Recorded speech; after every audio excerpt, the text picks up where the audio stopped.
জীবনের কঠিন সময়গুলোতে নিজেকে গোপন রাখাই ভালো।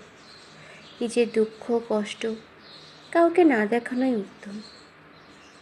জীবনে যদি কখনো খুব খারাপ সময় আসে, তাহলে নিজের দুঃখ কষ্টগুলো নিজের মাঝে এমনভাবে আড়াল করে রেখো যেন তোমার গা ঘেঁষে বসে থাকা মানুষটিও টের না পায় তুমি গোপনে ভেঙে গেছো খুব। পুড়ে ছারখার হয়ে গেছে তোমার মনের ভিতর। আকস্মিক ঝড়ে ঝরেও গেছে তোমার জীবন বৃক্ষের সবকটা সবুজ পাতা।